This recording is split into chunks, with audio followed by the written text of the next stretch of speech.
So let's continue with from question number 5. Question number 5 says that they have a class of 34 students who are taking the test, maths exam. Their scores are represented by a stem and leaf diagram. Okay, so then the question says that find the value of A given that the range is 36 marks. So for this, you need to know what is range in the first place.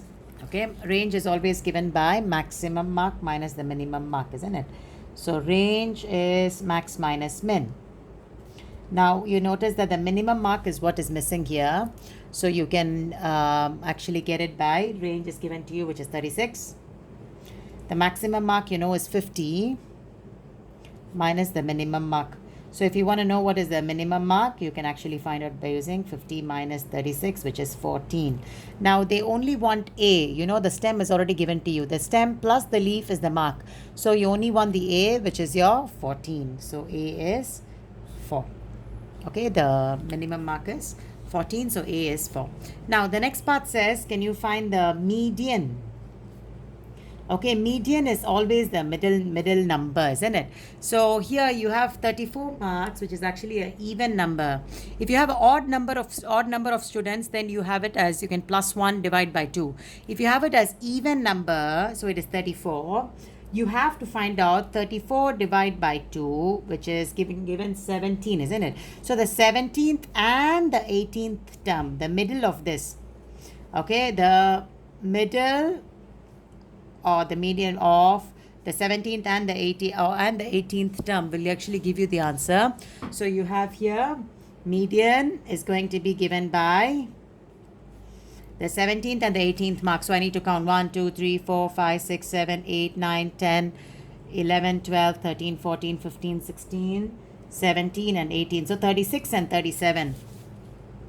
36 plus 37 divided by 2, which is 36.5 marks. This is your median marks. So observe what I've done. I have actually kept it as because it's a even number. Okay, if it's an odd number, it's simple. If anything is odd number of things, then you have median is given by n plus if it's odd, then n plus 1 divided by 2th term for median. Okay, if it is even, then you have to find the n over 2th term plus together with that term plus 1, this term. So you take 2 terms, then you divide by 2. This is the median if it is a even number. So median have to, be very careful. If it's even, straight away divide by 2, right? But divide by 2, you must find the average of the n over 2th term plus the next term. The 17th, in this case, the 17th and the 18th term plus together divide by 2, the average of those two. If it's odd, just plus 1, the number. For example, if it's 35 marks, 35 number of students, 35 plus 1 divide by 2. That will straight away give you your 36 over 2 is 18, right? 18th term will give you the median if it is odd. If it's even, it's different. Okay, so this you have to take note. Then which of the following measures of central tendency should you take into mean, mode or median is a better indication of the results here. Now you should first observe which one is better. If you have a lot of extreme values, okay, if you have a lot of extreme values, then definitely you will take a median into consideration. Here as well, I have 50, I have 14, so the range is quite big, isn't it? So I would actually take into median. So part C, you can say I will use the median is a better indication. The median is a better indication as it does not take into account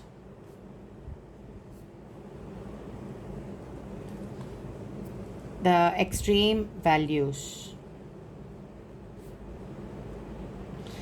Okay, mean, if no extreme values are there, mean is better. If there are a lot of extreme values, if the spread is very high, median is a better way of finding the extreme values. Extreme values are there, median is a better way of finding the central tendency. Okay. Now question number 6 says that the speed, the distance time graph is actually drawn out for you.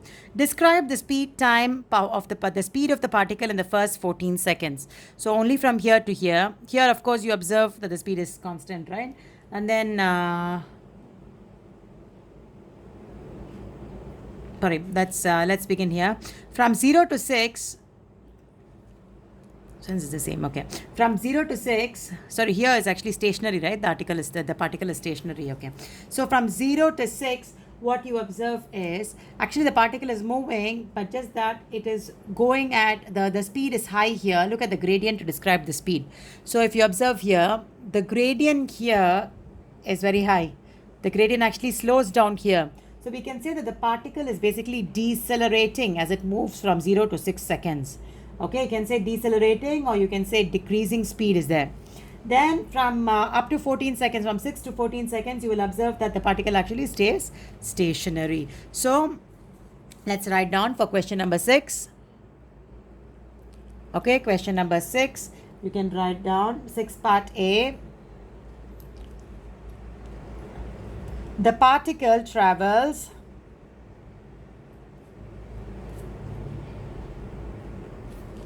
at a decreasing speed,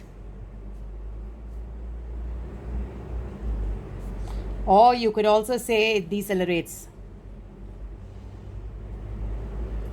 Decelerates. You can say the particle is decelerating, or you can say that it's going at decreasing speed from 0 to 6 seconds.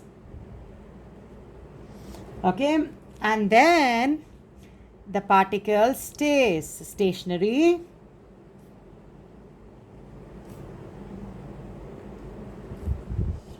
stays stationary from 6 to 14 seconds.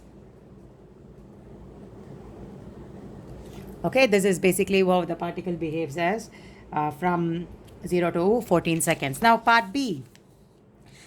Calculate the average speed for the whole journey. Now, average speed for the whole journey is always given by the total distance over the total time taken. So this part is easy. The total distance covered is 50. The time taken is 18. So this part is easy. Average speed is just given by the total distance over the total time taken, which is 50 over 18, which is 27 over 9 meter per second. This part is easy. Okay, just the average speed.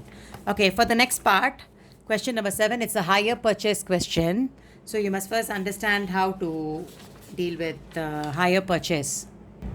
Okay, so hire purchase is, they've given that this item, actually the cash price, the microwave oven, the cash price is 1099. This is the price that if I just walk into the shop, if I pay 100% cash, I can get it at 1099. But then this customer, Amy, actually is buying the oven on hire purchase scheme. Hire purchase price is always given by, you can just write down the hire purchase price is always given by a deposit. Okay, which is a percentage of this. How much ever money you have in hand first, you can give it out as deposit, plus the monthly installments. Monthly installments. So it's like this. If I want to buy something and I don't have cash in your pocket immediately. So if you go to the shop and then you see a microwave oven, 1099, or you tell the salesperson, I don't have 1099 right now, then the person will say, it's okay, never mind, you can buy on hire purchase scheme, which means you just give me a deposit first, how much ever you have now, or a certain percentage. You give me a deposit, plus the rest of it you can pay by monthly installments. Okay, but of course, by you doing that, you're actually going to end up paying more. Hire purchase price is always more than the cash price. Okay, because of course the shopkeepers need to make money. They're not going to be so nice to give you the same price for this. They're going to charge an interest on the remaining amount. Okay, so this is called hire purchase. So the question says, can you find the extra amount that she will end up paying if she chooses the hire purchase scheme? So let's do it. So question number 7 part A. Okay, question number 7 part A says, calculate the extra amount that she is going to pay if she chooses the hire purchase scheme. So first things first, I told you hire purchase is always deposit plus the monthly installment. What is the deposit? Let's calculate deposit. deposit here is 30% of the amount, isn't it? So 30 over 100 times 1099, which is 329.70. Okay, this is the deposit that the person is going to pay. And then the monthly installment, so the total installment comes up to 12 times 68, because 12 months of $68, which is 816. Okay, so then what is the extra amount? The total hire purchase price is given by 816 plus 329.70. Okay, which comes up to 1145.70. So the difference in price, the extra amount that she will actually pay if she is choosing higher purchase, will be 1145.70 minus away. What is the original cash price? It is 1099. So if I subtract these two, I will know how much extra she's going to end up paying by choosing the higher purchase scheme, which is 46.70. So this is how you calculate the difference between higher purchase price and the cash price. Okay, now let's move to part B. Part B says the cash price is inclusive of, so finish higher purchase already, okay? So the cash price is inclusive of 7% of GST, which means this 1099, right, is actually inclusive of 7% GST. So 107% is 1099. Okay, so what is 1%? 1099 over 107. So therefore, what is just 7%? They're only asking for GST now, right? So this 1099 over 107. Therefore, how much is just 7%? It's going to give you 71.90. Okay, because it's currency, I'm always leaving in 2DP. Okay, now part C. So it's GST, just the 7%, 107% is given to you, calculate the 7%, done. Okay, now there's another person, Julia, who lives in New York, and then she goes and sees that this is the same thing that she sees in USA. So what is the price in USD is the question. Okay, so we just need to convert the 1099, which is Sing dollars, all the way to USD. Okay, so you should know that the information given to you is Sing dollar 1.38 is US dollar 1, right? Okay, is US dollar 1. So that means what is 1 Sing dollar? 1 Sing dollar is given by this. Okay, so many USD. Next thing, so if I have Sing dollar of 1099, what is it going to be? It's just going to be 1 over 1.38 multiplied by 1099. So this is going to be in US dollar. Okay, I'm going to give just the 2DP answer, 796.38 USD in 2DP. Is this clear? Okay, so Sing dollar 1.38 is 1 USD. The conversion is given. So 1 Sing dollar is so many USD. Okay, therefore 1099 Sing dollar is going to be this much. So if the same advertisement is actually seen in America, it would actually cost 796.38 USD. Okay, next. So question number 7 is done. Next is question number 8. Quite a straightforward question actually. Just need to know, apply the Trigo rules. Okay, calculate the bearing of, all the information is drawn out in the diagram, so I'm not going to read and waste time. Calculate the bearing of D from A. So I need to calculate from the north of A all the way here. So for that, I need to know this angle here, angle BAD. So if I look at this triangle, how do I calculate BAD? I can see one complete set, one incomplete set. So I need to do my sine rule. Okay, so I can write it out here. Sine. So this is question 8, part A. Question 8, part A. Okay, sine 61 degrees over 52.5 equals sine of angle BAD over 57. So you can observe what I'm doing. Okay, 61 over 52, sine 61 over 52.5 equals sine of BAD over 57. So I can just cross multiply and then I can find out. So cross multiply, like I said, bring the denominators over. So you have 57 times sine of 61 degrees equals 52.5 times sine BAD. Okay, so what is sine BAD going to be? Sine angle BAD is going to be 57 times sine 61 over 52.5. So BAD is going to be sine inverse of 57 times sine 61 over 52.5. Okay, so angle BAD is going to be full calculator answer, because I know this is a long question which is going to require you to use the answers subsequently. So full calculator answer will be this, and then this 1DP for answer mark.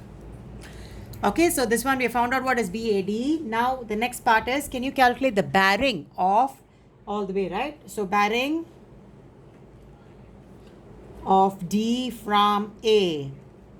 Okay, bearing of D from A is going to be this angle that we just found out here, 71.7 degrees plus 49, because bearing is always calculated from the north of from wherever you start all the way to the line joining the 2 points. So 49 plus 71.7.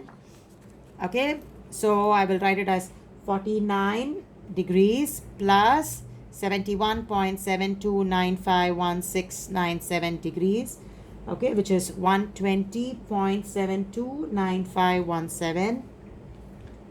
120.7 degrees, 1 decimal place. Okay, if this is clear, we can move on to the next one. Calculate the length of DC. Now in this triangle, you have two sides and included angles. Straight away, you know it's cosine rule. Okay, so question part B, cosine rule.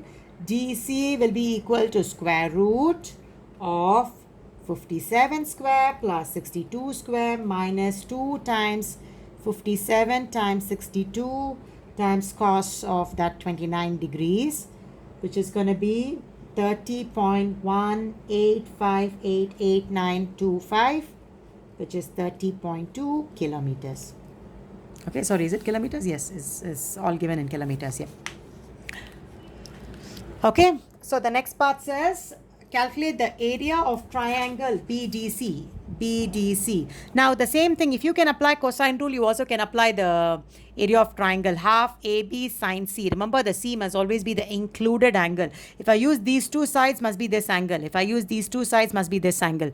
Here I have my DB and my DBC, so I'm going to use this angle here, included angle. So area of triangle BDC is going to be given by half times 57 times 62 times sine of 29 degrees, which is 856.658599 kilometer square.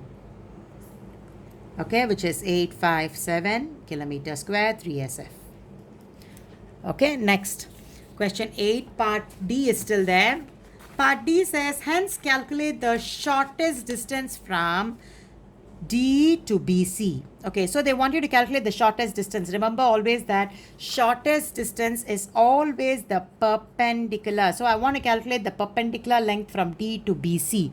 If I want to do that, I can actually use the area of the triangle. Since I'm looking for the line from D to this, which is perpendicular, right? I'm actually looking for something like this. So what I'm doing is I'm actually looking for this triangle with BC as the base. So 62 is my base, this is my height. Right? I already know the area of the triangle. I know the base, what is the height? That's all. Okay, so you can calculate 8 part D using that. Area of triangle BDC can be written as half times the base, which is your 62, times the height. But the area just now I calculated in the previous part, which is 856.658599 equals half times 62 times the height. So what is your height? I can just have it as this times 2 over 62. Okay, so the height is given by 27.6. I have no more questions behind, so I'm just going to give a 3SF answer. So 27.6 6. So this was question number 8. All right, so the next video, let me continue with the solutions to question number 9, 10, 11, and 12. Thank you.